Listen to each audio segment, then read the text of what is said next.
Brīvā griba un dvēseļu līgumi. Vai tu esi par šiem jautājumiem kādreiz aizdomājies? Manā laukā atnāca ļoti interesants jautājums, vairāk pat, un es izdomāju padalīties šādi, jo arī reiz man bija tādi jautājumi, kurus, protams, metos dziļi iekšā, lai tos izpētītu, un tāpēc es šobrīd varu padalīties ar savu pieredzi. Es esmu Linda Kronberga-Svence, elpošanas pasniedzēja, dvēseļu ceļojuma pavadone un akašu kroniku lasītāja. Tātad par brīvo gribu no dvēseles līguma viedokļa. Ja, piemēram, mēs ar savu partneri esam noslēgusi līgumu, ka mēs nākam šeit viens otram mācīt mīlestību un cieņu. Taču kādam no partneriem tas apnīk, vai viņš pārdomā un izstājas no spēles, aiziet savu citu ceļu. Vai šī pieredze būs vēlreiz jāatkārto nākamajā dzīvē, kamēr es iemācīšos cieņu un mīlestību, vai arī būs cits variants? Šis jautājums ir daudzdimensionāls, tāpēc jā, tas būs tā kā mēs paskatīsimies no daudz dažādiem skatu punktiem. Tātad līgumi. Mēs piemeklējam paši dvēseļu pasaulē, piemeklējam sev ideālo partneri šī uzdevuma veikšanai, šī iemācīšanai. Mācīšanu, mīlestību un cieņu mēs īsti nemācam otram cilvēkam, tā kā mīlēt mūs. Tas otrs cilvēks vai mēs tam otram cilvēkam mācam mīlēt pašam sevi. Mīlestība un cieņa sākas ar mums pašiem. Ja mēs paši sevi mīlam, paši sevi cienām, tikai tad mēs spējam mīlēt un cienīt otru cilvēku. Un kas ir paradoks šajā pasaulē, kad mēs mācāmies nevis caur to, kad mācāmies mīlēt sevi, kad mums tur paijā kāds galviņu un saka, vai cik tu laba esi, cik tu forša esi, un cik tev labi viss sanāk, un man ir prieks, ka mēs esam kopā. Ļoti reti, teiksim tā, nezinu, gribētu teikt, maks 5% no cilvēkiem mācās šādi. Bet tajā mirklī, kad mūsu tas otrs partneris, piemēram, spiež pie zemes un saka neforšas lietas, un tas nav, tāpat tas var nebūt arī partneris, tas var būt vienkārši cilvēks, ko mēs satiekam uz ielas, veikalā, darba vietā, bērni, jebkāds tepat nav jāņem tā kā lomās, kādās lomās. Bet tajā mirklī, kad mums saka, ka tu esi šāds vai tāds vai nekāds, mums ir liekas, ka mums dara pāri, bet tikai caur šo patiesībā mēs varam, tad, kad mēs esam nospiesti un tā kā fēniks caur pelniem pieceļamies, tikai tad mums ir tāds īsts, ja es varēju šito, tad es varēšu pilnīgi jebko. Es sevi mīlu, tāpēc es neļauju viņam darīt šādi. Tāpēc es saku, mēs dzīvojam tādā šķība greizā pasaulē, un ne viss, kā tas izskatās, patiesībā tā ir. Piemēram, ja mums dara pāri, un ir sajūta, ka mūs pazemo vai noliedz, vai vēl, nu, vēl vis kaut kādas tādas sajūtas.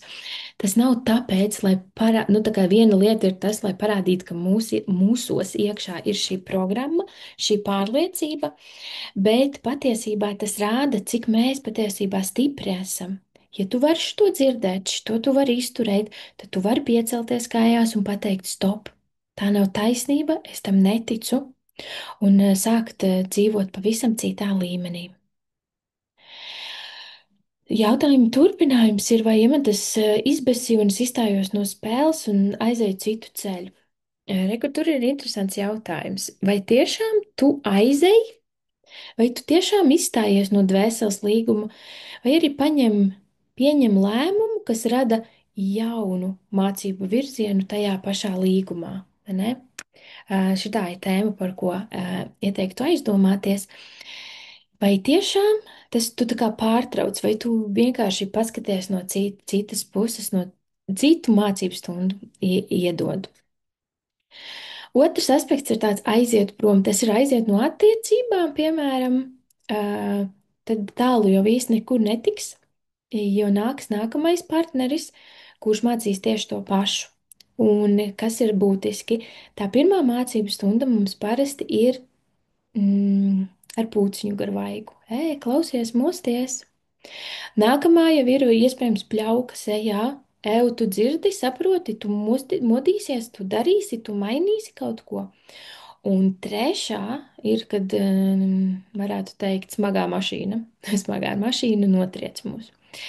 Tad pie kā, kuru mācību stundu mēs ņemsim vērā? To, kur mums tā maigi, harmoniski, vai tā hardcore? Kā saka, no vilka muka lācim uzskrēja, vai ne? Otra lieta ir aiziet, nu kā vēl var aiziet? Aiziet vispār no šīs dzīves. Nu, viennozīmīgi tu atpakaļ nāk, ja tas ne jau kāds cits to ir izdomājis, ne jau tas partneris ir pieprasījis, nāc un spēlē man šo lomu, vai es tev nospēlēšu šo lomu. Tava dvēsele ir izvēlējusies šo pieredzi. Tātad tu pats no sevis patiesībā nekur pats pati no sevis nekur aizbēgt nevar. Nākamajā dzīvē iespējams pat tas izaicinājums ir daudz grūtāks, ar blakus efektiem, jo šo dzīvi mēs esam paņēmuši šo pieredzi. Ja mēs šajā dzīvē šo pieredzi neizpildam, tad šī pieredze paliek uz nākamo reizi, un, un nāk vēl jauni klāt. Mēs nepaliekam pie vecām, tikai, tev šis jāizpild, tev nāks arī kaut kas vēl jauns klāt. Tā kā tā pieredze, to pieredzi jau paši mēs vien esam izvēlējušies. Neviens cits mums nav uzsviedis, neviens mums nav piedāvājis, un mēs paši esam labprātīgi piekrituši tieši ar šo partneri noslēgt šo līgumu, lai viņš mūs atbalstītu šajā pieredzē. Tad nākamais jautājums ir vairāk par finansēm, bet es paskatīšos, vai. Jā, tad nu, tā kā vēl varam mēģināt saprast, ko dvēseli ir vēlējusies iemācīties caur šīm attiecībām. Vai šīs mācības daļai vai pilnīgā jau esam apguvuši. Tas ir tā kā dziļāk, jo nākamais solis, teiksim, bieži apkārt noteikti izskan tāda, ka cilvēki grib padoties un šķirties. Kā es teiktu, ka tajā momentā, kamēr ir drāma attiecībās, šķiršanās nav labākais variants, jo tas tiešām, nu, tā kā tu nekur tālu nevari aizskriet un aizmukt. Šķiršanās ir opcija tajā momentā, kad abiem ir pilnīgs miers, kad abos ir, nu, labi, teiksim, vismaz vienā, ir pilnīgs miers un harmonija, kad šīs attiecībās es esmu izdarījis visu, un es, teiksim, neredzu, kur augt tālāk. Un tās mācības stundas ir arī tādas daļai saprast, ka vai tu esi apguvis daļēji, un labi, tagad es negribu vairāk čakarēties tālāk, vai tomēr pilnībā ir apgūts. Un tas droši vien tas miers par tām attiecībām un to attiecību izbeigšanu būs tas, kas to varētu norādīt. Jo, kā man kolēģi saka, ja tu to partneri izvēlējies, ne jau velti. Un tavs partners ir tavs spogulis, lai cik skarbi reizēm tas neizklausītos, un tur reizēm jāizskatās ļoti, ļoti dziļi. Šeit gan ir jāņem, man liekas, viens aspekts vērā. Jā, kamēr tavs partners tevi triggerē, kamēr tev besī, ka viņš kaut ko dara, viņš vai viņa, nav svarīgi. Kamēr tevi uzvelk viņa attieksme, uzvedība, rīcība vai nerīcība, tikmēr tas ir par tevi. Ja tev ir nu, tā kā neitrāli par to, ko viņš tur dara, kā viņš rīkojās, viņa rīkojās, domā, uzvedās, tad tu vari uzskatīt, ka tavas mācības stundas ir, un tad ir nu, tā kā jautājums, vai tā ir daļai vai pilnībā esi apguvusi. Bet kamēr tevi triggerē, besī, kaitina un visādos citādos veidos ietekmē, tava partnera uzvedība, tava partnera domas, tas ir par tevi. Viņš tevi spoguļo. Skarbi, bet patiesi. Šeit es piedāvāju mirklī, ka tu vari pajautāt pats sev, pats sev, kā es jūtos par to, ka mans partneri dara šādi. Kā es jūtos? Es jūtos pazemota, es jūtos piečukarēta, es jūtos nedroša, es jūtos jebkāda tava sajūta par to, viņas vai viņa rīcību. Kā tu par to jūties? Tajā momentā, kad tu spēsi atbildēt, kā tu par to jūties, pirmais jautājums ir, kur tu citiem tā lietas justies? Bet šis ir triki, jo lielākā daļa cilvēku, kas ar sevīm strādā, viņi, nu, tā kā saprot, nu, es taču nevienam tā nelieku justies, kāpēc, nu, viņš turpina, bet es tā nelieku nevienam citam justies, jo es esmu gudra, zinu, kas un kā. Tad mēs ejam pie nākamā jautājuma, un šitam vienmēr ir atbilde. Kur tu sev tā lietas justies? Kur tu sevi pazemo?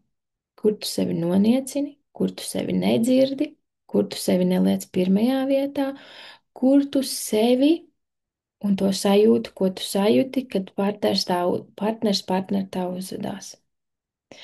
Lielākoties šeit ir atbilde bieži, vienmēr, visur. Lūk, tava mācības stunda. Tavs partnere spoguļo, kur tu sevi necieni, kur tu sevi nemīli, kur tu sevi noliec, kur tu sevi noniecini. Tu gribi, lai partneri tā vairāk nedara, neliek tev tā justies, tad tu zini, ar ko tev jāstrādā. Ar šo sajūtu, meklējot bērnībā, iepriekšējās dzīvēs, vēl dziļāk. Šis ir tas, kas tev ir jāatrisina, lai tavs partnere tev, tas ir viņa rīcība, uzvedība varbūt nemainīsies, bet mainīsies tava attieksme, mainīsies tava sajūta. Ejam tālāk. Vai šīs attiecības pieredzes tiks turpināts nākamajā dzīvē, ja es izvēlos nepabeigt to šajā, vai arī dvēseles plānā ir alternatīvs ceļš šīm mācībām? Nu, atkarīgi kāda ir tā pabeigšana, kurā vietā es tur izēju no tās savas dzīves, vai nu es vienkārši aizēju, tad visticamāk šajā pašā dzīvē nāks jauni partneri, jaunas attiecības.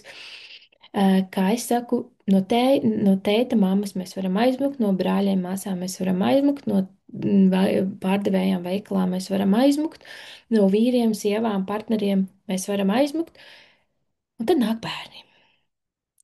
Nu, bērniem teorētiski jau mēs arī varam aizmukt, bet, nu, teiksim tā, ja mēs esam sort of, es nezinu, kas ir normāli, bet, nu, tā kā atbildīgi vecāki, tad mēs no saviem bērniem nevaram aizmukt. Agrāk vai vēlāk mums tā kā jāpaskatās patiesībai acīs, ka mūsu bērni arī ir fantastiski skolotāji. Kā ja šo nu, pieņemsim, cieņu, kā tu šeit bija minēts, cieņu un mīlestību, tas ir nevis pret otru cilvēku, bet cieņu un mīlestību pret sevi. Tas ir vispār pamats.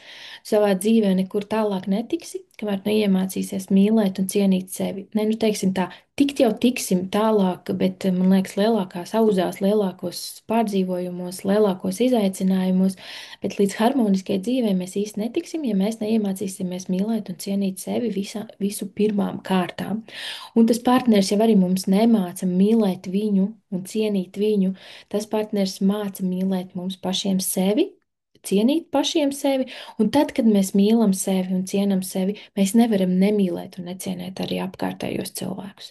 Nemīlestība un necieņa pret apkārtējiem cilvēkiem nāk tikai un vienīgi no tā, ka mēs nemīlam un necienam sevi. Šeit noteikti varētu vēl plašāk iet iekšā un izskatīt, bet man šķiet, ka šis ir tas būtiskākais par cieņu un mīlestību pret sevi. Nākamais jautājums ir par dvēseles līgumiem finansiālā jomā. Ja es kā dvēseli izēju jaunā finansiālā līmenī, bet es jau uz zemes nākot esmu nolicis sev viduvējību. Iespējams dēļ tā, ka ļoti cietu dēļ lieliem finansiāliem izaicinājumiem iepriekšējā dzīvē, Tāpēc šī dzīvē mana dvēsele izvēlējusies, ka nu, pietiks, lai nebūtu pārāk liela nauda, problēmas. Es arī sapratu, ka man ir brīvā griba uz zemes, bet kā tas sanāk pretrunā pret dvēseles ceļu? Jā, tātad par finansēm. Dvēsele defaultā ir pārpilnības bagātības pilna. Tas, kas dvēsele noteikti nepaņem sev tādu. Mm, Nu šeit ir tas jautājums arī daudzdimensionāls, un kā mēs skatāmies uz dvēseli. Mēs skatāmies dvēseli, kas ir vesela, dvēseļu pasaulē, kas apzinās, ka ir daļa no dieva, ka viņai ir iespējams pilnīgi viss. Tad nav nekādi ierobežojumi viduvējības. Tās viduvējības sākās un bailes no lielām finansēm, bloki, naudas bloki un visādas tādas ar naudu saistītās izaicinājumi. Sākās, teiksim, nu, tā kā uz zemes, esot ķermenī. Un dvēsele tur ir iesaistīta, bet es paskaidrošu to nelielo atšķirību, kas ir tieši ar šo lietu, kāda ir starpība starp veselu dvēseli un dvēseli, kas bieži vien ir vienkārši šeit uz zemes ar visiem blokiem. Redz, tad, kad dvēsele aiziet, nomirst, ja viņa var iziet no tās dzīves ar kaut kādu domu, pārliecību, un pēc idejas dvēselē pēc iziešanas vajadzētu uziet augšā uz dvēseli pasauli, uz transformāciju, uz pārstrādi, uz attīrīšanos un dziedināšanos. Un tajā mirklī, kad dvēsele aiziet uz dvēseli pasauli, viņa dziedinās, viņa saprot to mācību, kas bija tajā dzīvē, viņa uzraksta jaunu scenāriju, ko tad viņa nāks pieredzēt šajā dzīvē. Un varbūt, ka pat es teiktu, tajā mirklī nav tik daudz tās programmas. Bet kas ir noticis? Bija vairāku desmitu tūkstošu vai pat 100 000 gadu tāda ēra, kad uz zemes bija uzlikts tāds kā režģis, un dvēseles netika līdz dvēseļu pasaulē. Viņas netika noprocesēties. Dvēsele piedzima, nu, ienāca tā kā ķermenī, nodzīvoja to dzīvi, nomira. Viņa varbūt kaut kur palidinājās šeit pa zemi un gāja atpakaļ. Tas ir tas mirklis, kad tiek savilkt tāds tā kā kamoliņš ar visām mūsu pieredzēm. Man iesita, man tagad ir aizvainojums, man tagad ir dusmas, man tur kaut ko nodarīja tajā dzīvē, es tagad esmu dusmīgs, es tagad tieši atriepties, un viss. Dvēseli nenoprocesējas, un viņa tīn un tīn un tīn. Un tas ir iemesls, kāpēc mums dvēselēm ir ļoti daudz tādas dzīves, kas vienkārši atkārtojas. Nu, tā kā no vienas puses mēs taču dvēseli nav stulba, vai ne? Lai viņa nesaprastu, ka šādi mēs varam pārtraukt šo programmu, bet nē, turpina un turpina un turpina, un jauni aspekti un jaunas šķautnes un viss. Tāpēc, skatoties, ir tā, ka dvēselē ir nospiedumi no iepriekšējām dzīvēm. Bet šeit, es gribētu teikt, sākās brīvā griba tajā mirklī, kad tu saproti, ka tu šeit un tagad šo programmu vari pārtraukt. Šeit un tagad tu vari šo pieredzi aizvērt. Šeit un tagad tu vari izvēlēties, tu vari noticēt, jo arī šie ierobežojumi ir mirklī, kad dvēsele neapzinās savu dievišķo daļu, dieva daļu sevi. Jo tad, kad mums ir aktīva dieva daļa, ka mēs apzināmies, ka mēs esam dievišķas būtnes, kādi ir limiti? Mums nav limitu, mums nav vispār limitu. Limits ir tad, kad mēs esam aizmirsuši, ka mēs esam dievišķas būtnes, ka mēs esam aizmirsuši, ka mums viss ir iespējams, ka mēs esam aizmirsuši, no kurienes mēs nākam, mēs esam aizmirsuši, ka mēs esam kā dvēseles, ka mēs esam dvēseles dievišķa būtne cilvēciskā ķermenī, nevis cilvēcisks ķermenis ar dievišķu kaut kādu pieskaņu, kaut kur kādam ir un kādam nav. Tajā momentā pazūd, jo dvēsele ir dievišķa, viņai nav limitāciju. Limitācijas ir ķermenī, limitācijas ir, teiksim, tajā dvēseles daļā, kas ir iesprūdusi un nav dziedinājusies. Un lūk, tas ir tas, ko var caur visādām praksēm, caur elpošanu, caur dvēseli ceļojumiem, tāpat arī caur galaktiskām makašu kronikām, var saņemt šo dziedinājumu, lai izietu nākamajā dzīves līmenī. Un tās pieredzes mums ir daudz un dažādas. Un, un tava dvēsele ir nākusi šeit šodienā, lai pieredzētu šo dziedināšanu. Mēs dzīvojam tik amazing laikos, kā vēl nekad iepriekš. Ja pirms tam mēs krājām tās pieredzes, tad šeit un šodien tava dvēsele ir atnākusi un apzinās, ka viņa šajā vienā dzīvē var atrisināt simtiem, pat tūkstošiem iepriekšējo dzīvi pieredzes. Tūkstošiem, kāpēc tūkstošiem? Tāpēc, ka tas sākums ir kādā vienā konkrētā dzīvē. Un to sākumu, to sakni izvelkot, mēs varam, nu, tā kā atlikušās 10, 20, 50, 100, vienalga, cik tās dzīves, kas ir aizgājušas pa riņķi, pa riņķi, pa riņķi, viņas vienkārši viņām nav vairs nozīme, atrodot to pirmo. Tāpēc es droši varu teikt, ka tu šī dzīves laikā mēs varam izdziedināt tūkstošiem dzīvju pieredzes. Un iedomājieties, cik mēs esam laimīgi, cik kā mums ir paveicies, un patiesībā, redz, paveicies atkal, tas nav, mums nav paveicies. Mūsu dvēseles ir zinājušas, uz ko viņas nāk. Viņas visus gadus ir cīnījušās, darījušas, krājušas, jo viņas zināja, ka šajā dzīvē tam visam būs iespēja pielikt punktu. Paveicies, es teiktu, tādā globālā skatījumā, cik mums fantastiska iespēja ir iemiesoties, dzīvot tieši šajā laikā. Pasaule, Zeme ir fantastiska vieta. Mēs varam piedzīvot savu briesmīgāko, šausmīgāko un drausmīgāko dzīves pieredzi šeit. Un tajā pašā laikā mēs varam pieredzēt savu fantastiskāko, bagātāko, pārpilnāko, krūtāko dzīvi ever. Tātad tās naudas programmas, viņas visas ir dziedināmas. Viņas nav iekaltas. Un brīvā griba sākas tajā momentā, kad vai nu mēs izvēlamies iet pēc programmām, arī tā ir brīvā griba. Agrāk man bija tāds ļoti mīļš teiciens, nav jau citas izvēles, nav jau citu variantu. Vienmēr ir varianti. Arī tas mirklis, kad tev liekas, ka nav variants, arī tas ir variants. Tātad brīvā griba, vai tu turpini iet pēc programmām, vai brīvā griba, ka tu šajā dzīvē pieliec treknu punktu visam, daudz kam, lielām programmām, mazām programmām, un esi ceļā uz baudpilnāku dzīvi. Kādam varbūt tas nebūs vienas dzīves laikā atstrādājums, bet ja tu šajā dzīves laikā pastrādāsi jaudīgi, tad nākamajā būs vēl vieglāk, un vēl vieglāk, un vēl vieglāk.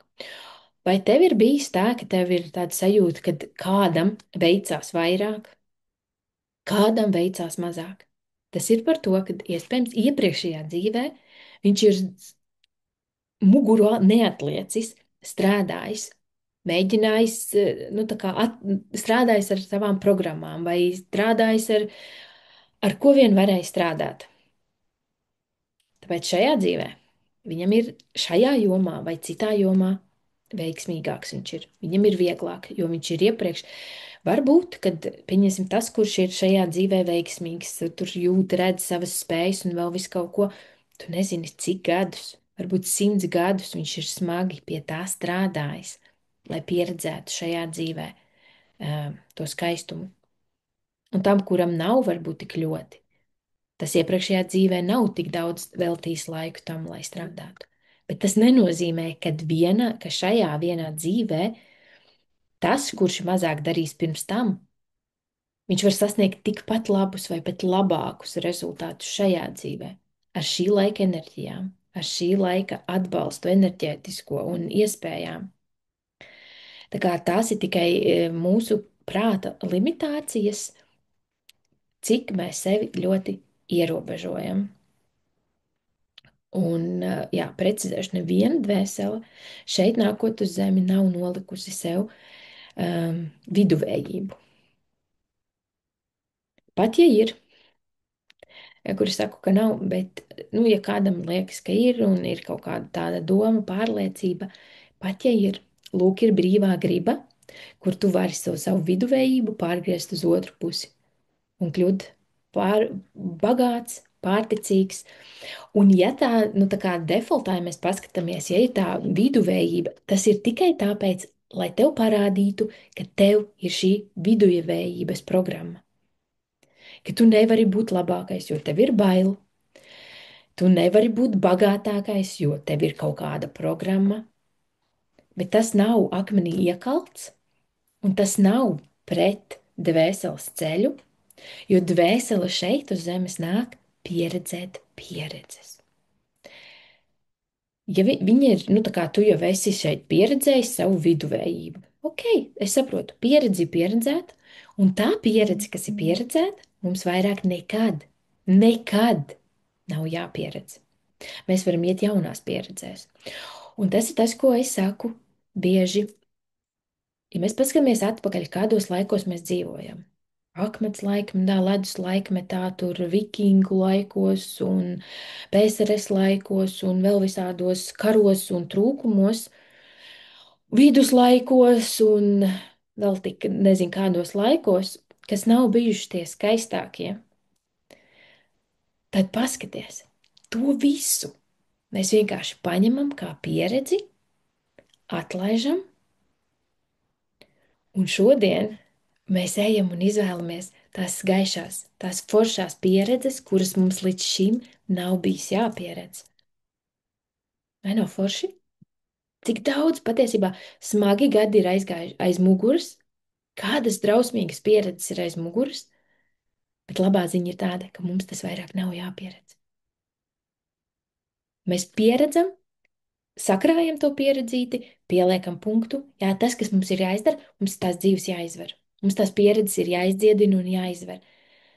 Jādala pieredze no enerģijas. Pieredzi mēs ieliekam dvēseli pieredžu ladītē, un to enerģiju, kas tur bija iesprūdus, mēs paņemam transformējušos jau šodienai, piemērojušies šodienai, un atdalam šo. Mums ir jauna enerģija, un dvēselītēm ir pieredze. Un viss, un mēs ejam uz priekšu, un mēs pieredzam jaunas pieredzes. Tādas pieredzes, kuras mēs neesam pieredzējuši. Bagātību, pārticību, saskaņu, mīlestību, atbalstu un visu to fantastisko, par ko mēs cilvēki nu, tā kā vēlamies. Tas ir par ko mēs sapņojam. Bet mums jāizdara tā kā mājas darbiņš. Mums ir jāatlaiž dažas tās pieredzītes. Tā tad es paskatīšos vēl, vai te ir jautājums, ko es varētu vēl atbildēt.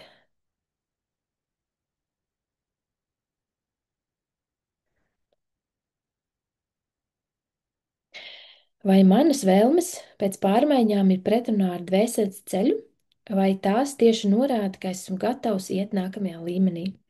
Man liekas, ka visiem jau ir skaidrs atbilde.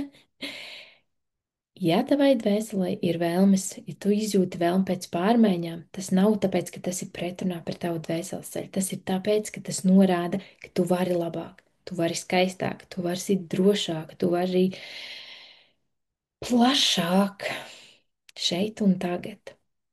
Un šī dvēseli tēma ir ļoti interesanta, viņa ir daudzdimensionāla, ir dažas lietas, ko mēs šeit cilvēku prātā, ar to loģiku, ar to visu, kas ir sataustāms un kas nav sataustāms, un ko mēs uztveram vai neuztveram, dažreiz ir grūti saprast, bet nekas nav neiespējams. Un man ļoti patīk šāda veida jautājumi, jo es pati esmu gājusi tajā visā iekšā, pētījusi, skatījusies, jo ir tik daudz informācijas, ir dažreiz tiešām nesaprotami, ir, saka, dvēseļu līgumi, tad saka brīvā grība. Dvēseļu līgumi patiesībā ir mūsu brīvā griba. Mēs paši kā dvēseles esam viņus izvēlējušies. Un tas, ko mēs varam šeit un darīt, vai mēs viņus apgūstam, turpinam, mainam, arī tā ir visa mūsu brīvā griba. Ja tev ir vēl kāds jautājums, droši sūti man, es labprāt ierunāšu vēl kādu šādu video par dvēselēm un viņu pieredzi līgumiem.